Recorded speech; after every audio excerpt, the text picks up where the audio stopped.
Okay, welcome to our little travelogue at Graceway Community Church.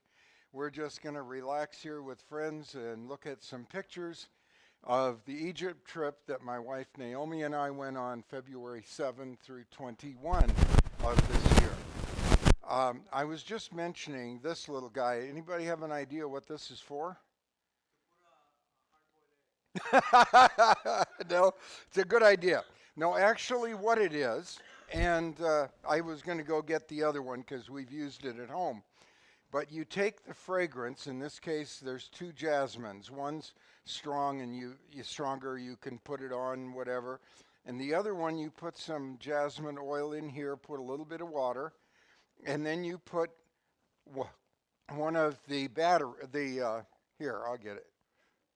You put a little candle there, and then you light the candle, and it boils up here, and it releases a beautiful aroma.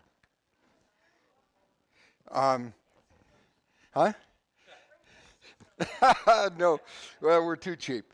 Okay. Anyway, I think we're ready to get going, and so I think I can. I don't know that I can. I got just little crosses up here. Lots and lots of crosses.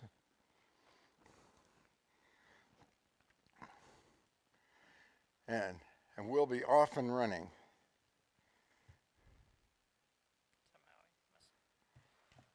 Might take a while. I'll have to do the first ones then. Okay. So I'll bring this back to you. Okay. So this actually was near the end of our trip. We went to the step pyramids first, and then a little bit later went to the later period pyramids. And I just threw this at the front because I liked it. No, we were in the 60s and 70s. Now,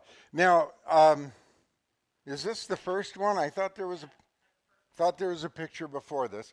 This is a 5-star hotel called Sonesta, and this is where we stayed. If you go to the next one, this is from our balcony looking at the Nile. And what we did is we flew into Luxor, which is in the Bible Thebes, and we stayed at this hotel. It's a sunset from there. Go to the next one. Now, they offered us a fancy breakfast one day, and they said, come on up to the top floor just for you and a few other people. So we go to this place. Now, this is one of 4 or 5 tables full of food.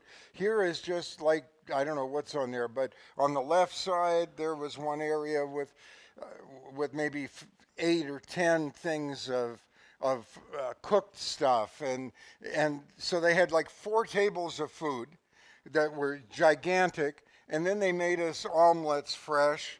And and we were the only 2 eating in the whole room. Enough room for 300. Moving on. And this is the balcony just outside of that top floor dining experience with the Nile in the background. Go ahead. Now, we did a couple of things. We asked, well, what can we do in Luxor? And they mentioned the Luxor Museum, which we'll do right now. And then after that, I was very interested in the mummification process. So they have a mummification museum. So this is actually an important guy. We'll talk about him later.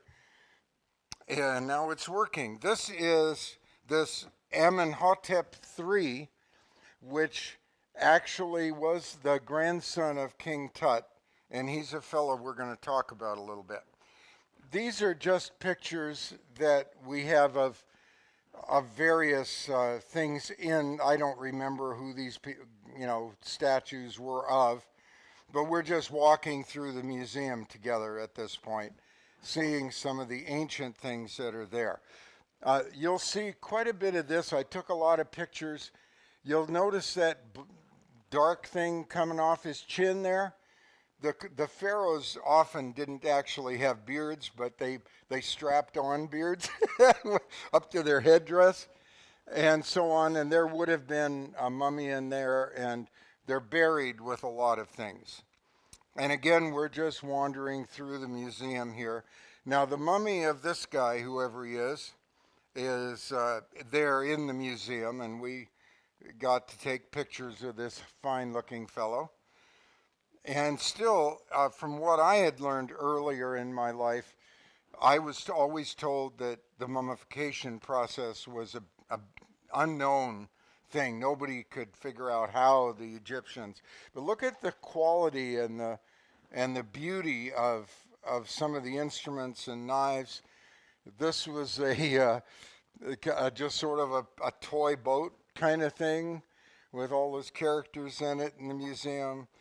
This is interesting because it's architectural. It's a remaining attempt at planning out a building design, if you can see that. And there are some equipment that these guys would have used. Oh, the equipment hasn't come up. Chuck? Where'd Chuck go? Uh-oh. I got a slide change error. I think he thought it was working fine, and it quit working. The sophistication, there's such a tendency to think we're really smart now, but in the old days, people weren't smart and they didn't know how to do anything. Well, 5,000, 4,000, 3,000 years ago, they knew how to I was just going across and it said error. There we go. And so you see here, I kind of combined a couple of slides. You see a square, you see a string hanging down with a weight on the end, another square over here. Their building sophistication was amazing. These are just other toys and small objects in the museum, some big objects except for Naomi there. This face is made out of this alabaster. You can still see I have a candle going in the alabaster. By the way, if you go to Hearst Castle, all around the outdoor pool, if you're there at night, there are all these lampstands, and over each lamp is an alabaster shade made of that same stone. Some jewelry. Beautiful, huh? You'll see these round things. That represented the sun god, and throughout the pictures, you'll see that type of thing quite often in different places. Again, we're just now. This is again a picture of another mummy, the case that they'd be in and wrapped. But you notice the things around. On the far left, you see those four heads? We'll talk more about that when we do the mummification discussion in a minute. But when they were mummifying the body, they remove all the organs from the body. They use a sawdust-like material, and they use all kinds of stuff. But those are four different of the Egyptian gods, and they put specific organs into specific jars and kept that with the mummy. The only organ they put back in every time was the heart, because they have an opposite theology to Steve, and that is the weight and the balance, and they weigh the person's heart against their deeds of their life, and if it weighs out good, that the heart is light, then they get to go on to the afterlife. If otherwise, there's a jackal, and the jackal eats the heart, and that's the end. This must have been a rich dude, because you see all those little blue things? If you could see them more carefully, they're little miniature people in different kinds of dress. Those are the servants of this person that he's going to carry into the afterlife to take care of him when he gets there. Okay, so anyway, there's just some more cute stuff. I mean, the detail and the beauty of some of the things that they have found. Now, the next few slides here are just because a lot of the ancient buildings were later used as Christian churches. And so as we're going through these old heathen temples, we find what a Coptic Christian cross. They see the cross in the middle of that thing. This is again like would have been above a pulpit kind of thing, and the top of a niche. That's what you just saw. And now we're on the outside of the museum. We're getting ready to leave. I wanted to show that Naomi's not really very big. Standing, they had 4 characters on the outside of the museum as we were leaving. Now we're getting into the Mummification Museum, and this is the outside of the casket-like thing, and the inside. I just thought you'd like to see how decorative the inside and the outside. They mummify almost anything and everything. There's mummified baboons, chickens, especially crocodiles. They worshipped crocodiles, and they had lots of crocodile stuff. And this is like a casket sort of thing. If we could read that, the materials used, there's a natron salt collected recently, the oldest salt marsh. The sawdust used, temporary stuffing. They'd put the stuffing in to maintain shape and then take it out and replace it later. And remains of ointment, linen bandages stuck with resin. This is actually a mummified skull that they're showing you is cut in half. So you're looking at the inside of the skull. And now, remember we talked about those 4 jars and you saw the 4 heads? Okay, the Coptic Jew belonging to the whoever, or whatever, each jar protected by one of the 4 sons of Horus, Amestus, the whatever. Okay, so you see the first one has the liver, and then the intestines, the stomach, and the lungs. And the baboon head, or whatever, had the lungs in it. And there are the 4 jars that these various things would be placed in. And that was very consistent for every mummy. There's a baboon that was mummified. We went to the museum of separate for crocodile mummies, and there were 30 or 40 of them in there. Now, there's some tools: scissors, tweezers, forceps, a brush to clean the debris, a puncher to make holes in the bone to bind it together, needle to sew the incisions, and lots of more stuff. So these are mummification tools. So when I went over there, I thought this was a big secret how they did this that no one knew, and now it turns out everybody knows. And this is a pretty good looking face on that one, huh? Did a good job on that one. Now, in Luxor, there are 2 big temples. And on one side is the smaller temple, which is not small, you'll see it later, is called the Luxor Temple. And then there's a really big temple called the Karnak Temple. Up until the late 1990s, they didn't realize that those were connected. So you saw how that big long one, this is a shorter view, and this is just a view of one of those things. Well, that street, this is Karnak Temple here, and on the far end down there is Luxor Temple, about 1.4 miles away. Now, on the way down there, you see those spires going up. We were talking earlier about the religions and how nice they were to whatever.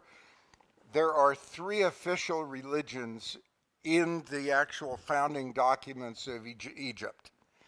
And about 70% or whatever or more, no, more than 7. What is the number? 80?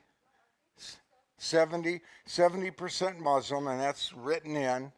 And then they have Christians are 20-some%, and Jews are less than 10%, 6 or 7%. And those 3 identities are written into the government documents. The Constitution mentions those. And that is it's Coptic Christians, probably, going back in Catholic history and so on, that would be the Coptic side, and that's recognized. Now, I took just one picture here. One of the dinners we had, see that shiny thing on the right side of the boat there? This is a felucca boat, and we had the option of having dinner on the felucca. So that guy there was our personal waiter to serve us our meal, which was about 6 times what we could eat if we had all day.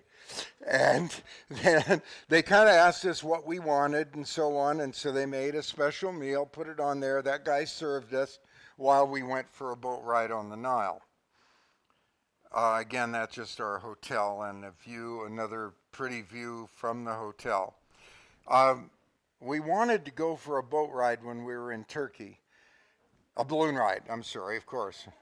Hello. Anyway, this thing's too tight, I think. And we got to go, we couldn't go in Turkey because the wind was too high that day and we had to leave. So we went for a balloon ride on the Nile, and there's my beautiful bride as they're filling up the balloon, and the box is sideways still. And now we're getting ready to go, and we're in our little corner of our balloon. And up we go, and these are just pictures of things we saw. And it was kind of funny because different balloons did different things. Our balloon guy didn't go very high, and he was just skimming along near the ground. I'm thinking, man, we're going to hit us a tree. But we got some nice pictures and got real close to things that we would be far away if we were high. And then you can see, those holes in there are probably excavated grave places, not for pharaohs, but for wealthy people 2, 3, 4,000 years ago. Isn't this one hot chicken soup? Hot chipsit? And anyway, we'll talk more about chicken soup later. These are just, again, ruins that we were seeing from the balloon. Well, no, I hadn't got there. You're still on the last one. I moved ahead, but the picture didn't. Chuck? Chuck? Oh, okay. Oh, and I got that little thing. I'll say okay again.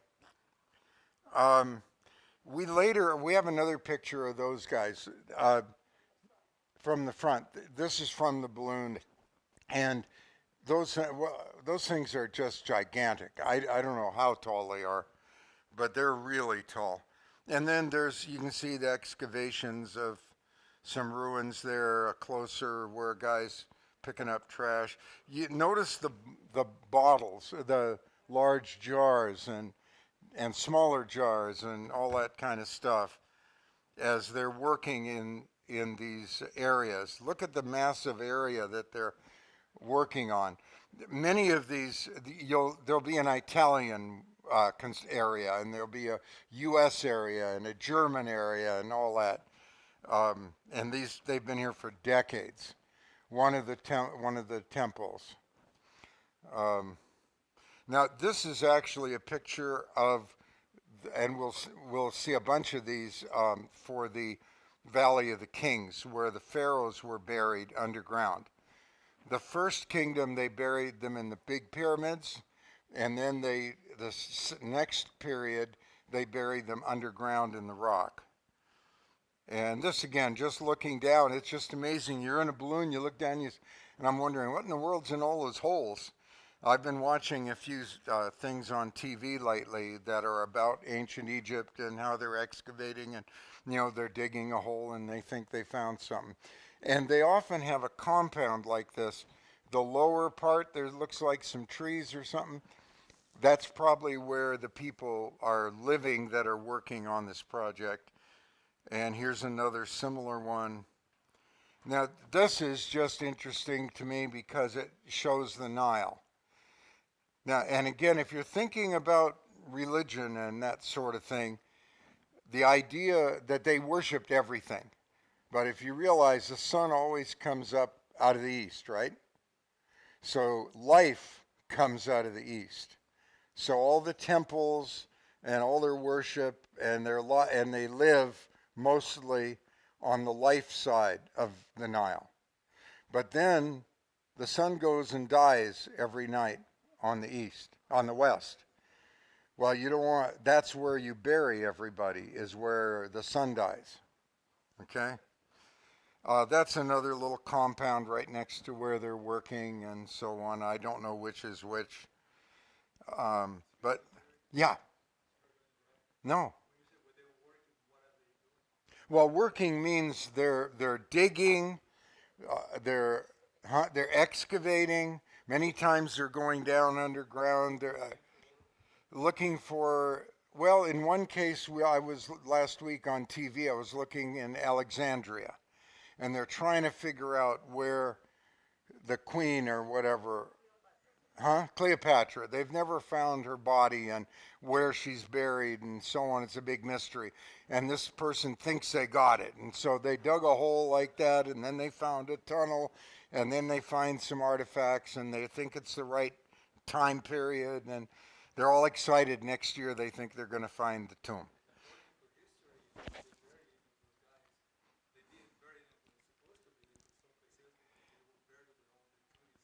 Yeah. Well, a lot of it was stolen. In the Valley of the Kings, that's where all the kings were buried, but most of the stuff was stolen. The King Tut that we'll get to in a minute is the only one that was virtually intact. Actually, it was robbed twice, but in antiquity.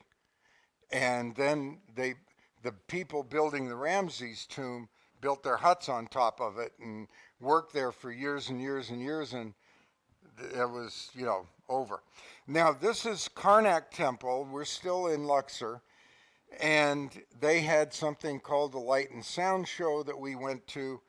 And this will be your first look at, but we'll see it during the day as well. And you see these rows of things, and then the big entry door, the top of which is missing. And you see the statues and stuff as you go in. For the light show, they had sound and in different languages. We went to the English one, obviously. Right before this was a German one.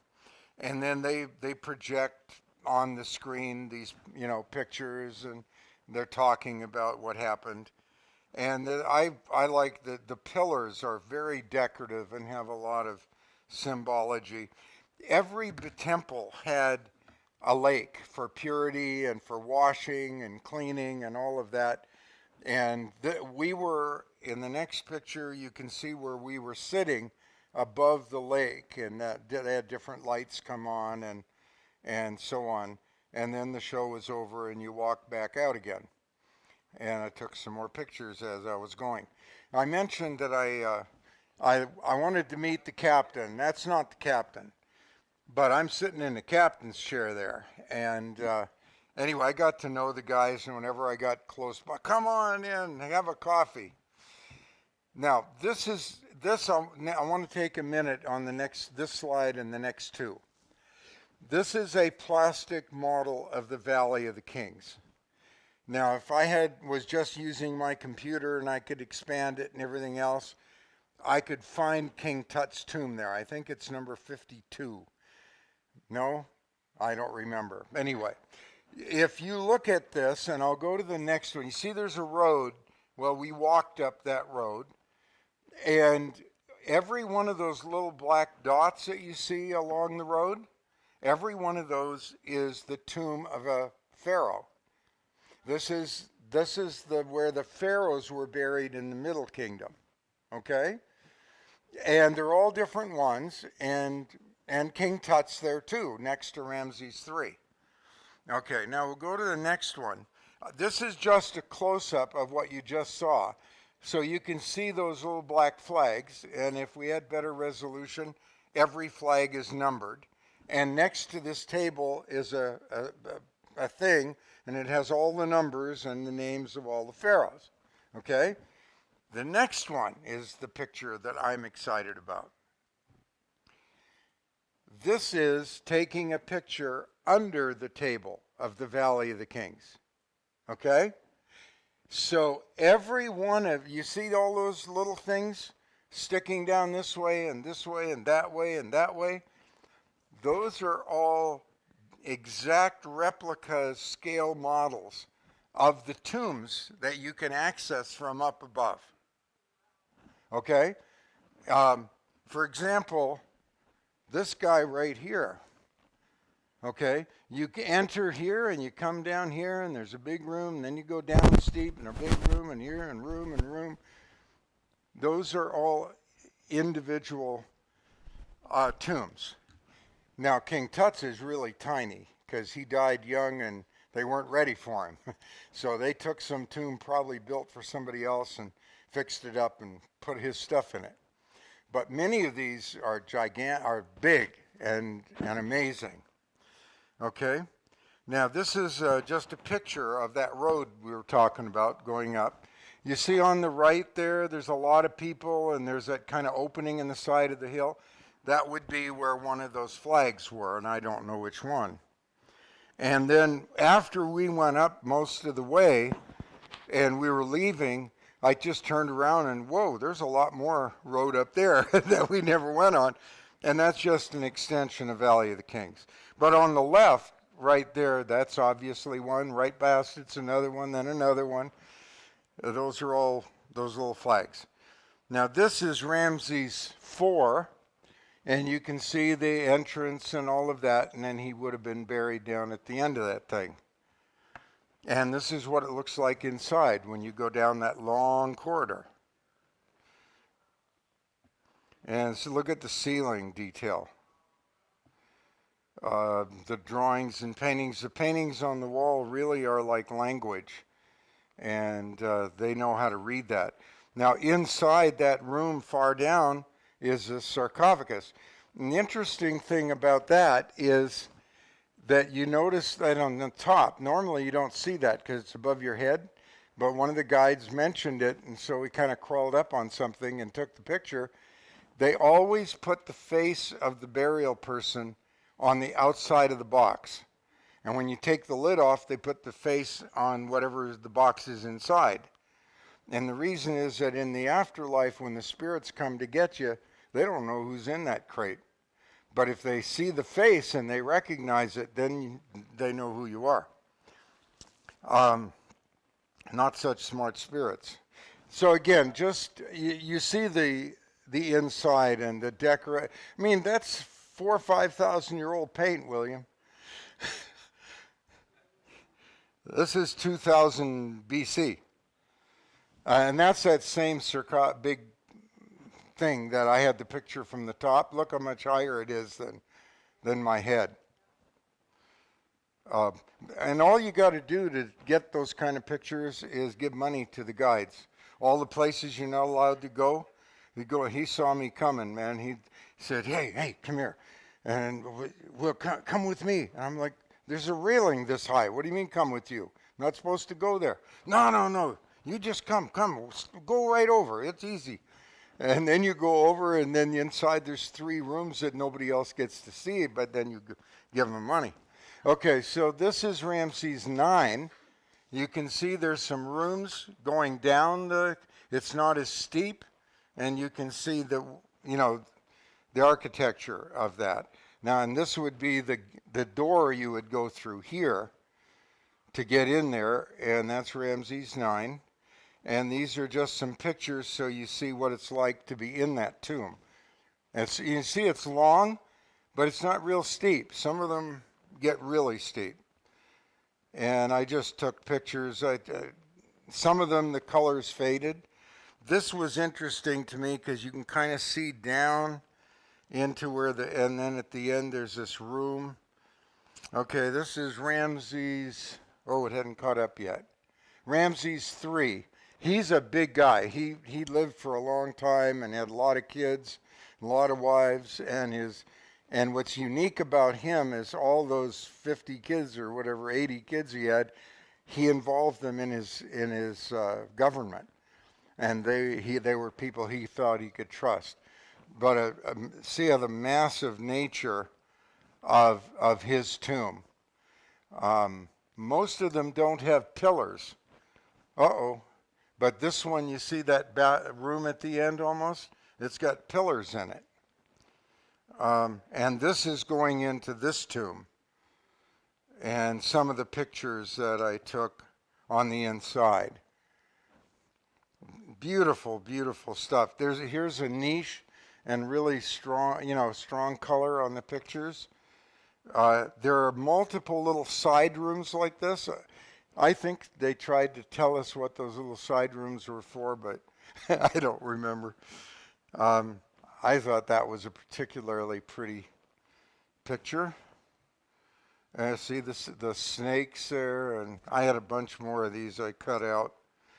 Look at all these dudes. And you see that would be the falcon god there, where it's a human body with a falcon head, and that's Horus. Whatever. And now this is in one of those rooms that aren't on the tour. I had to give the guy some cash, but I climbed over a barrier and got in there, and he took my picture. I think that's one of my favorites, and I took a picture of him. If anyone ever, what's that? I don't know what that was for. They decorated a lot of the pillars are beautifully decorated. King Tut. I've always had an interest in Tut, and this is our Egyptologist, by the way. And part of the reason that I've had an interest in him, I just heard about him when I was a kid, because they found his stuff 1922, 23, and it was the only tomb where it was almost undisturbed for 4,000 years, and everything was in there. I have a book over here on King Tut, and it talks about how many pieces of, I wrote down how many it was, and now I can't remember, but it's thousands of items in the tomb, and it was a little tomb. Now, to get into Tut's tomb, you had to go down a more steep walkway, but you had good headroom, comparatively. And that is King Tut right there. He had a deformed foot that they attribute to family intermarriage. And there's his face. He was 19 when he died, not 17 like I was told. Uh-oh, I got something weird going on here. Chuck, I got, I don't know what I got. I got a red screen. But with King Tut, I was always told that he was probably murdered by someone because he took the throne about age 9 and died at 17, which was a couple of years off. It's 19. And that he was a fairly helpless kid, and his advisors probably killed him to take the throne. What I learned on this trip is that's not true. He did take the throne young, and he had advisors, but what really happened is that he liked to hunt, and he was in his chariot hunting with his bow, and something happened that he got thrown out of the chariot, and he had a pretty bad break on his left leg right near the knee, and now we're inside his tomb. But let me finish the thought. And so he died of sepsis, inflammation. They didn't have good drugs to cure it with. And secondly, three things. The complicating factor was his immune system was a little weaker because of the inbreeding within the family. And third, almost everybody had malaria back then, and it wasn't well treated, so his immune system was bad. And now, this is in Tut's tomb area. Just to the left here is where the big alabaster box was. And you see the hole, well, there's the box. Didn't mean to go there yet. But see that hole there? That's another room. And on the other side, back this way, there's one other little room. And that's about it. Okay, well, moving on. That box there is massive. You see it has a crack in the lid now. That's the same thing that's glowing over here. That entire box is one single piece of alabaster. It's not glued together. It's just one piece of stone that was carved and stuff. Oh, by the way, in this picture here, you see where there's a kind of a white dressed person and then a person with a lower half dress? In that wall right now, they believe that they detect that there's a door there that's been painted over. And they think that there's something back there. That's, you notice at the end wall is baboons and whatever. So it's, and I just took a lot of pictures there and now this is leaving. Now I took this off the internet. This would have been, so there's that big alabaster box. And I'm not allowed to take pictures in the Egypt Museum that you're going to see a little bit of in a minute. Inside the big stone box is a wooden box. And the wooden box looks like his face. It has jewels and gold on a wooden box. And then you take the lid off the wooden box, and there's another wooden box. And it looks like him, and it's gold and it's jewels, and then you take that lid off, and then you have his actual sarcophagus or whatever. And that one is not wood. The one under that, the third one down, is 114 kilograms of solid gold. The top is solid gold and the bottom's solid gold. And then he's wrapped up in there. And in his wrappings, they've always speculated what would be in the wrappings of a pharaoh. Well, now they have one. There were 157 or 170 valuable things wrapped into the cloth around his body. Okay, so there's just some other. This is probably the best picture of Tut's tomb. Remember, it was steep going down? And then you get into that big room, there's the annex box, and then you go this way, and you look down, they had a railing, and you see and then the hole for the other little room. And it was packed floor to ceiling. And again, we're getting ready, I think, to leave the Valley of the Kings. And now we have hot chicken soups, Hatshepsut's tomb. And that's interesting, especially because it's a female that wore men's clothes and became a male pharaoh, and is the only female buried in the Valley of the Kings. Her nephew was supposed to take this over, but and he was young, and she didn't let him. She became pharaoh. And when he got of age, she still didn't let him. So this is just a few more pictures inside that particular edifice. And you see the drawings, and the ceiling had stars on it, and so forth. And now there's just some different little tombs. This is some prints of somewhere. And so we went into other tombs that weren't pharaohs, rich people's burial places. And you can see they're pretty fancy. Now, remember I told you I helped to carve the inside of an alabaster jar?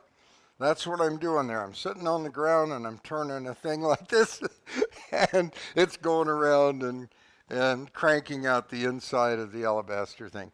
This is not the stand. Yeah, this is the same ones that we saw from the balloon. Amenhotep III, that would be, Colossus of Amenan, anyway, that's in Luxor. And now we're on our way from the boat to Edfu Temple. And if you were kind of curious what the town looked like, this is our horse and carriage. And we're now at Edfu Temple, falcon god Horus. And I'll just go through these fairly quickly, just so you get a view how massive and large they are. Now, something interesting, you see those square holes near the top there, and you're like, oh man, they must have made windows. No, that's not windows. The sand from the Sahara used to go up above that doorway to where those holes are. And in the old days, when they were traveling across the Sahara, they'd see this thing sticking out of the sand, and they'd cut a hole in the side of this thing and get inside, make a hole big enough to pull their horses in, and they'd spend the night, or the day when it was too hot inside this thing. But remember, the bottom 60% is covered in sand. And that's one reason why many of these things are preserved, because most of them were buried until 100 and whatever years ago. This would be Naomi and Horus, the falcon god. Looking inside some of the carvings. And look how, it's deep. It's not a tiny little thing. This is important. It's the only one I saved of this. There's two actually. This is a picture of what the Pharaoh would travel into the afterlife in this boat. And just, again, carvings on the wall. The complexity, being underground and seeing the stairways. And look at that. It's not real simple lean-tos, okay?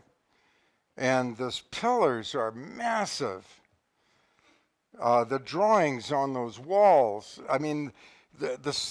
there'll be here, look how long that wall is. And that's content from top to bottom, all the way. Everything is carved in. And look at how big Naomi is there in that wall. It's amazing. Now we're heading back to the boat to move on. And that's a side street in town there. And I thought that was a cool minaret there for the Muslims. And that's our boat. That Viking premier was able to handle 4 couples at one time. That was our entire crew. And you know how they do with beds? They make little things when they make the beds. This is the Nile, if you're wondering how wide it is. We went under that bridge and our swimming pool and stuff.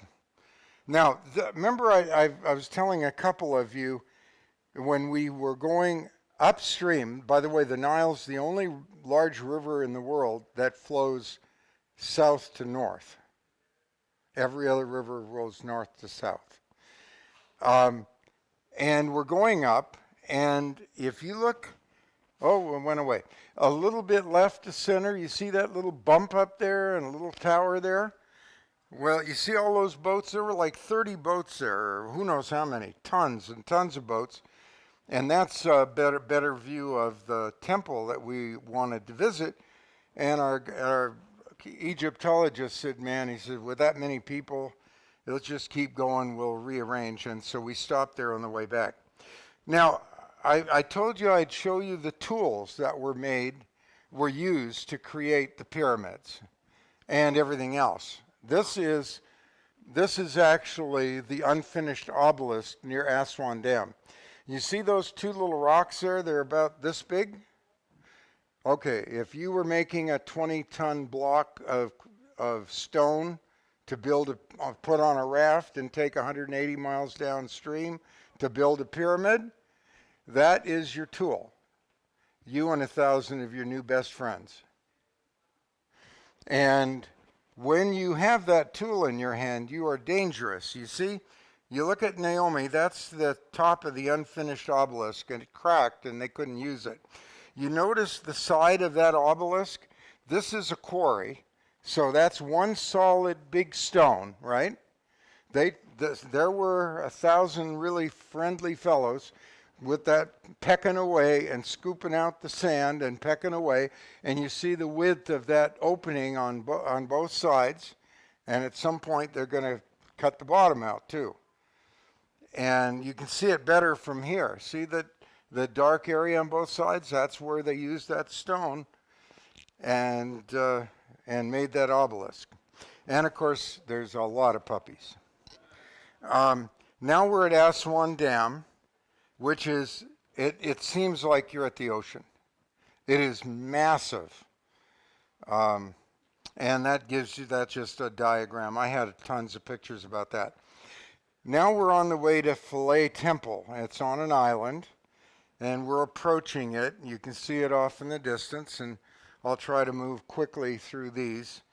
But now you can see a hole in the top that they used to get out of the sun. And we're just looking at, here's a kind of an outline of how the temple is designed. And the great temple of Isis. And then you look inside and you see the different drawings. Here he's explaining the meaning. And there's a Christian cross, which means hundreds of years, 1,002 years later, when Christ was here, they made that into a church. And they worshiped there in that thing. And there's another Christian cross. And another one. This actually was like the pulpit area when it was Christian. This was where they would have worshiped. These are steps that will take you down so you can measure the water in the Nile. And this is just some more of that. I'm just moving quickly because the clock is turning. And you get an idea that this is not a small job. The one on the right here, that actually goes to Roman times. That was built later. And that Roman thing there. And that's looking back as we're leaving and we're heading out in our little boat. This is a picture of the market where Naomi and I had to buy a suitcase to carry our junk in. And on this street, it's like a mile that way and a mile that way. So you just walk. Sahara Desert. We're going to Abu Simbel, and that was the van that we were carried around in, and you can see it's kind of big and flat. Now this is what's really cool. I should have blown this up some more. I guess I left it this way because I thought I could read it. The thing that happened here is when they built the Aswan Dam and the water went up about 60 feet. They had these two temples that you're going to see in a minute. And you see the lower white, that little white triangle down there? That's where the temple was before the water came up with the Aswan Dam. But no one but scuba divers would ever see it again. So what they did is they literally they cut huge stone blocks and numbered them and carried them away and hauled them up on top to where that larger gray looking thing is. On the top, you see it on the top right of the picture. And then they built a concrete dome and they put all those blocks back in and reconstructed the original temple from down below and then filled it in the sand and stone and covered it over. And now we had something to go visit that would have been 60 feet underwater. Now this is a model of, and they ask you, well, who is the picture of here? Who are these four characters? They're all Ramses III. That was his temple. And on the inside, when you go through the door, now you see what the rooms look like. Now, he built himself a temple for his wife. That was Nefertiti, wasn't it, hon? And these guys are skinnier and stuff. It's a little bit smaller. And that's the rooms on the behind that temple. Now, this is the real one, but it's up 60 feet. It looks like it's just a big stone mountain, but underneath that stone mountain is a concrete dome. And these are three of the four couples on our boat. This is the inside. See the statues. You go from room to room, and the artwork is amazing. And lots of rooms in there. And this is particularly interesting because this would have been their Holy of Holies kind of thing, where they had their main gods. And the three gods that have their heads are actual, I don't remember which ones, but they're Egyptian gods. The one on the left, who lost his head, he was the Egyptian representation of Satan. He was a god, all right, but he's the bad one. Then you can see the water, and the water's all the way up to these places. And this is the one for Nefertari. And that's Naomi there. It's now you go inside that one, and you see the pillars and stuff are a little different. The pictures are beautiful. I don't know about the guy getting his head whacked, but but the artwork and stuff is now. I have two of these. Remember there were 6 characters on the outside. I just kept 2 of them in here. Now this is what the back of the hill looks like. That's that dome that they made. And this is what it looked like photographically before they raised the water. So you see the Ramses on the left and Nefertari on the right. And down the middle was where the sand came in from the... And again, we're back to the Sahara. This is a oasis where you could stop and use the restroom and you have a drink. And there you can find the interesting trek across the desert. You can kind of walk as long as you want to walk. And the road you can drive as long as you want to drive. Now we're going to the Nubian village, actually. And as we're going, there used to be a botanical garden that I think the British built or something years ago. And it was really gorgeous. The guide made sure we understood it wasn't botanical anymore, because since the Brits left or whatever, nobody's maintained it. So whatever could live on its own is still there, and good luck. But it's still very beautiful. And then I got, he told us what the birds are. Sorry, I don't know. So we'll go quickly, but take a good look at every bird. And there's some of them are quite rare, and all the rest. And it was fun to see them, but I wish I knew enough to tell you. This is just part of the view. You see the Sahara Desert in the back? Just piles of sand on the left there. This was some kind of ancient something, but I don't know what it is. This was interesting. Unfortunately, I didn't research it enough to tell you what it is. There was some really wealthy, important guy that did good stuff for Egypt, and he's buried up on the top there, and the family still controls that. Another bird. Now we're getting closer to the Nubian village, and you see the water here and the Sahara there. And here we are. I don't know that we found our camels along with 2 of our friends. And there's Naomi up on the camel. And there's Gary up on the camel. And I think now is the time to play the little video.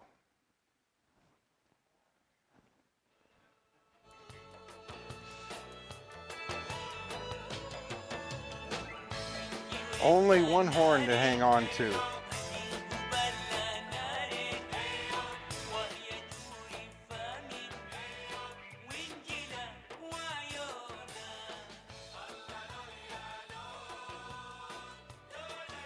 Yeah, now your feet are hanging over, you got that one thing, you're bouncing from side to side, and away you go.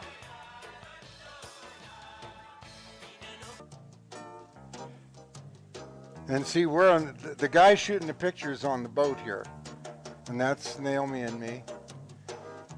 And you see the Sahara right there. If you want sand, bring your bucket.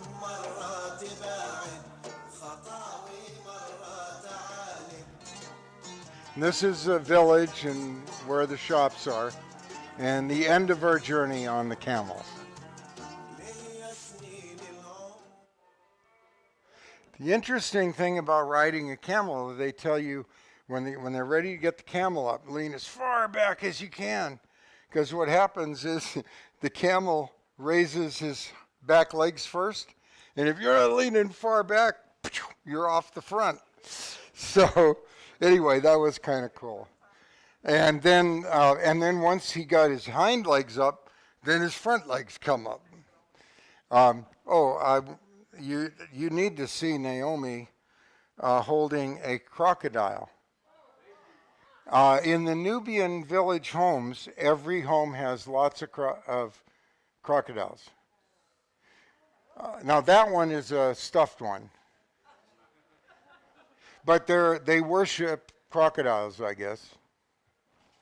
That's just looking from their home toward the Nile. There's their little family of big crocodiles. And that's one of those boats that we ate on. Back in our boat, had our own crocodile. Now I want to take a moment to look at this. This is looking across from our hotel. And that's the Nile. And remember, life on our side, death on that side. Okay. Go to the next one. There. No, I got it here, but not there. Uh-oh, mine died again, Chuck. There it is. Now this is a close-up view, and see it, there are pathways or stairs going up to many of those openings, which are all graves of wealthy and famous important people. And I have one more shot that's a little bit closer. And I just took 3 with my super telephoto. And you can see there are those pathways. See there, you go up there, and then, so people would come across in the boats and then, go up to these grave areas. Next, yeah, there. That's, okay, back, I'll go ahead some more. Now here we can move fairly, whoa, what happened? Yeah, we're just going down the Nile. I don't think that's the sequence through the locks. But I wanted to write down the name of the god, and I didn't. So I don't know if I'll remember which temple this is. But anyway, we stopped the boat and got off and toured this guy too. And that's our same guy we recognize. He rode the boat with us for a whole week. Keep going. And the detail on all the posts were like that unless they were damaged. Go ahead. Now here is the locks. That boat looked a little bit out of sorts in the lock. Go ahead. And now this tug is pulling him out of there. Go ahead. And now we're clearing the lock so we can go. Now we're ready. See the nice lock? We're moving in. And that guy's going to hook us up so we don't hurt ourselves. And now we're getting in pretty close. And now we're going down, going down, going down. Now the lock's opening because we're down. And the lock's opening and opening some more. And now it's pretty much open. And there's the real captain and the real captain. And now we're clearing the lock on our way out. And Naomi has a new friend. Okay, if we go to the next one, stop there for a sec. This is Karnak Temple, and you can see upper right is where the lake is. Go ahead. And this is a model. And there's a big section in here with a whole bunch of rows of pillars and a really large alabaster carving of King Tut and his queen, because he was married, had 2 stillborns. Go ahead. This is a bigger version of the boat that carries the pharaoh off. And this is, you notice the mosque on the right and so on. This is the entrance to Karnak Temple. The holes in the top that were, and we can just keep moving through. These are goats, and see their little statues under the goats, each one. Go ahead. Again, going into the main area of Karnak. You can just keep moving through. Look at the detail on the pillars. And this is a wall that has this really deep, measuring the height of that. Keep going. This little thing here, you walk around it for luck. We didn't have much luck. That's the lake and the stands behind the lake that we were in the night shot pictures. Keep going and keep going. And as we're leaving here now, keep going. This is actually their holy place when this temple was in action. Now, the Temple of Ramses II, in the same place that Karnak Temple is, when you go out behind Karnak Temple, is all this stuff. All this junk's back there, and it's other temples from other times and ruins, and they're trying to figure out what's back there. And I went and climbed up on that hill on the left and took pictures back and stuff. You can just quickly keep moving through all this stuff. So Luxor Temple, we got there in the latter part. This is the smaller temple. And this is interesting. We stopped there for a second. You see, that is the front door to the Muslim temple for Muslim worship. That's the front door.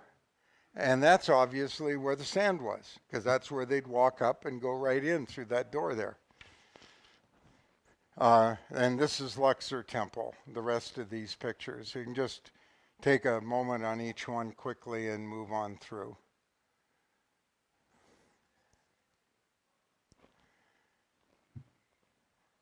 It's not small,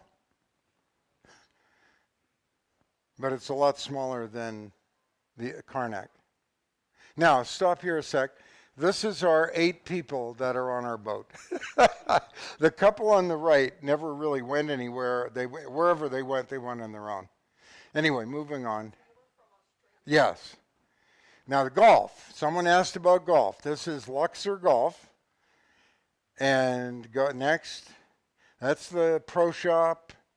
It's beautiful building and a beautiful course that's in really bad repair. Okay, now we've gone on to Cairo, and our driver here, we're driving up to the step pyramids.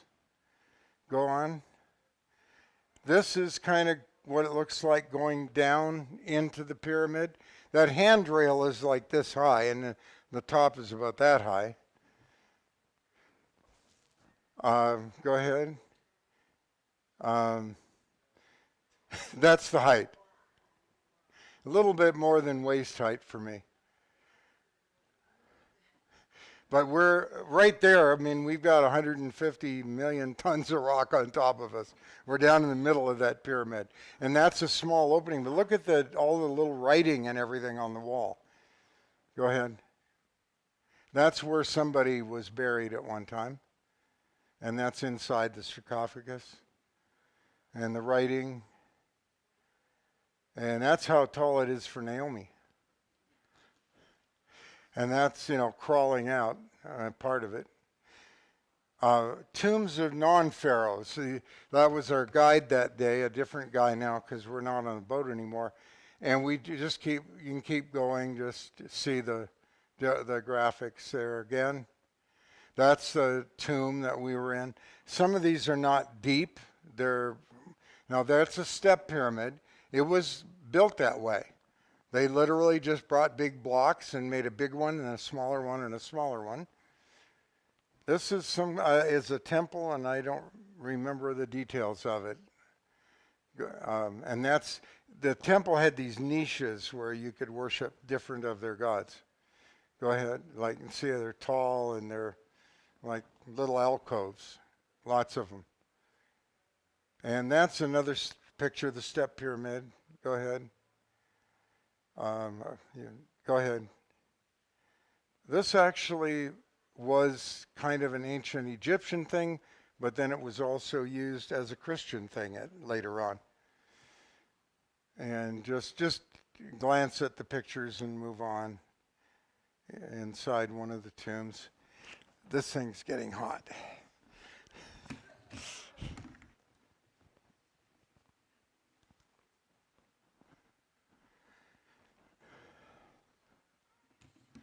This is inside one of the tombs. It's just interesting. Their tomb of whoever that is. And there's just the amount of stuff there is to see. I mean, the artwork, the color. You know, to see that much color, 3, 4, 5,000 years old. That was our guide there, actually. Now, this is different. Now we're in Memphis. And Memphis was another headquarters. And this character was standing upright. And this is like a museum of things found in Memphis, but it was kind of a marshy, low area. But there's a lot of history, Egypt history, around Memphis. And so we spent some time there. And then we went to the museum. Go ahead. And I think we'll go through the museum fairly quickly, just like you were walking through. If you had more time, you could read about everything. Just keep moving on through. We saw that guy, a different one, in another museum. Again, a sarcophagus. Really fancy stuff. Oh, that's a good medical one with an artificial toe. You see that? Go ahead. 5,000 instruments, weights for measuring. And we just keep. I put some of these in because the linen, the cloth, what they wore, and that's actually 4,000-year-old cloth. Bed. Now we're at the Giza pyramids, which are the next phase of pyramids that were smooth. Go ahead. And that's the entrance. I fell in the step pyramid. I was hurting from that until I got home. But you can see you got to bend over, and it's a long ways. Some guy from Italy, helped to get in there in 1818, where someone had been buried. Keep moving through. You see the hole there on the side? They think they're looking for something they thought they might find in there. And we rode one of them horse things. There it is. Think we aren't strong after that trip? Huh?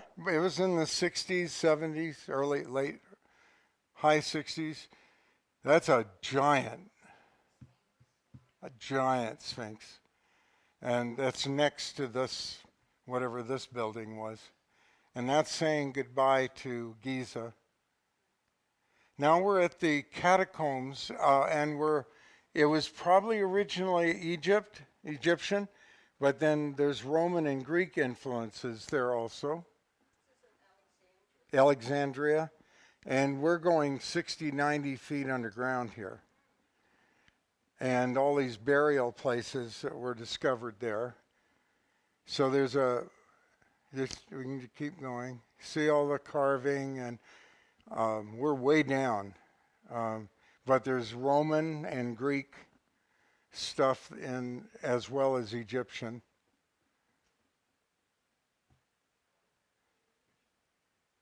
And it's amazing. It really is. And it's so complex, just labyrinths of places to put bodies. And I think we can move quickly till the end of this series. They found a lot of bones down there. A lot of those were dog bones.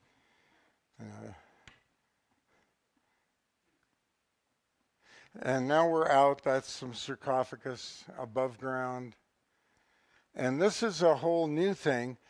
The pillar and this Pompeii's pillar, that's what it is, ruins. So the underneath this is an Egyptian ruin. On top is a Roman ruin. This part is Egyptian.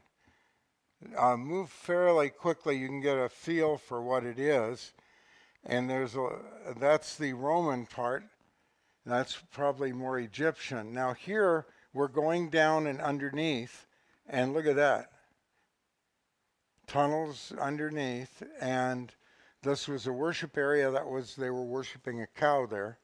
And there's a sanctuary site and a library site. And that's underneath where the Romans built something. And I think, well, another five. Now this is the Alexandria Library today. There's no remnants of the old one that I know of. And that's the library, more library. The guy that took us on our little tour. It's magnificent if you like libraries. And that's the outside of the library. And now we go to the Citadel, which you can see the dates. And we go into the Citadel. That's what it looks like today. And it has walls around it. And that's a few pictures of the inside. And you can go quickly. That floor is for a mosque that was in there at one time. And there's a model of what it used to be like. And it's mostly like that now.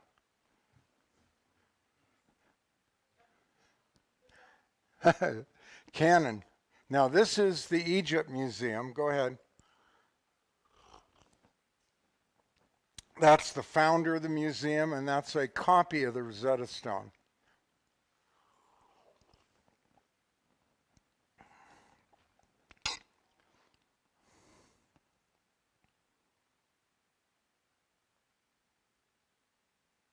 Weights, balance, decide if you're good or not. Those little characters going to serve in the afterlife. Shoe sales.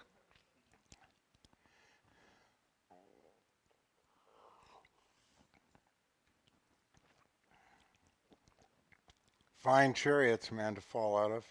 Ropes, tools, little blades.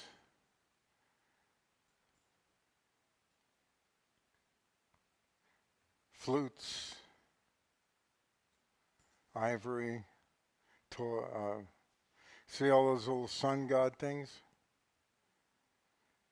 Surgical instruments.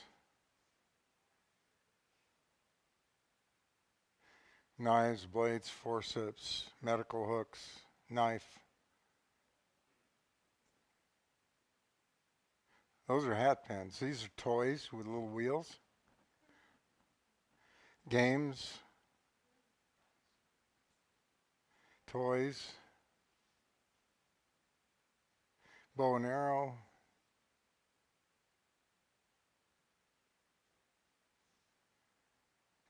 fighting instruments, yeah, weights,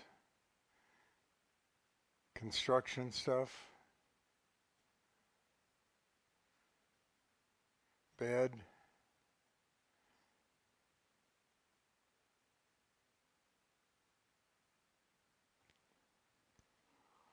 Just some papyrus, kind of like my picture there. Those are, now, slow down here a little bit. This is King Tut stuff. I couldn't photograph the cold coffin, but I believe these are potentially his alabasters. Go ahead. Next. Chair, next. Box. Something to fan. Go. Detailed, beautiful stuff. That was in his tomb. Go ahead. Go ahead. That's a picture there of what his tomb looked like that you kind of saw before. A little more detail. Go ahead. That's, yeah. Now we're out of King Tut. And just quickly go through some more pictures of stuff from ancient times. We're almost done. A couple more.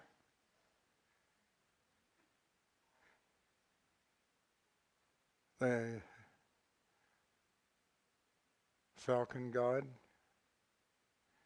Those guys. I want to come back to this. Go two more.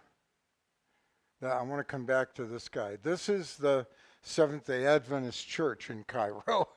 Ann Haddad, his son, lives and works on this compound. So I decided I'd preach a sermon. Nobody was there, so no one was offended. Go back to that 3 slides or 4. Here. Go forward on one. Go to one more. That one. That's a carving of the god of the Pharaoh that claimed to have met and spoken with the God of the universe, the God that created everything and so on. And so I love to look for evidences of my best friend everywhere we go, whether it's Peru and Machu Picchu or wherever I go, China. How did the Emperor Qin, before Christ came, how did he know that he wanted to make clay models of his friends to take to the afterlife?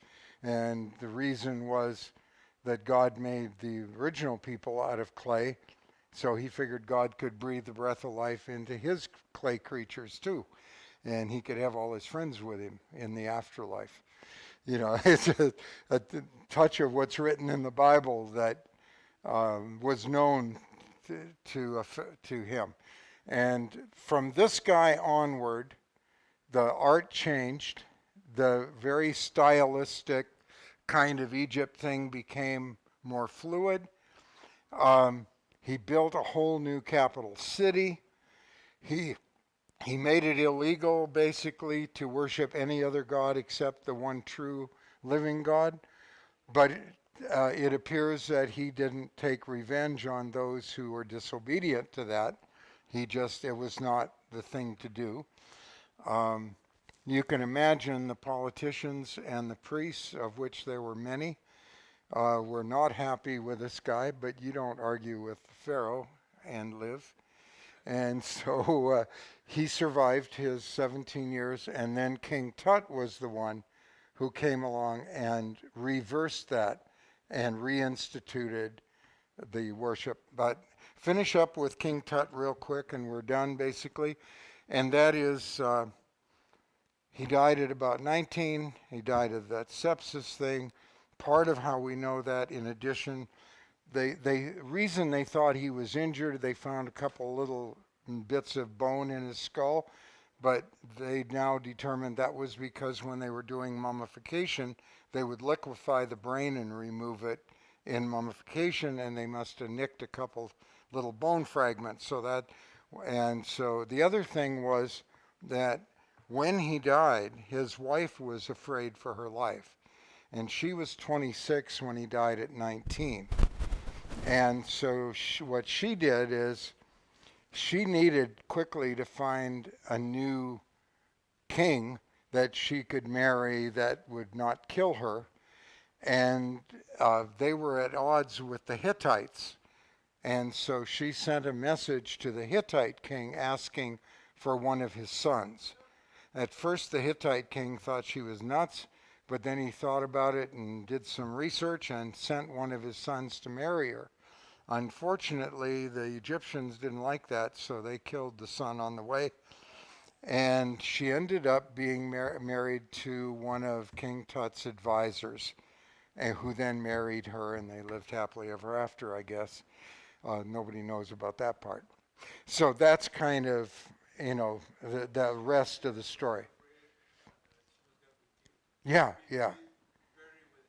No, not so much buried, but he was young and thought of as healthy, and she was just afraid with him gone, she's gone. But it didn't work out that way. Now, the only other thing, we're done now. If you want to take a few minutes to look over stuff on the table or whatever, you're welcome to it. And then thank you very much for being here. And I feel like we ought to pray. So let's pray. Lord, I totally believe that you love all your children.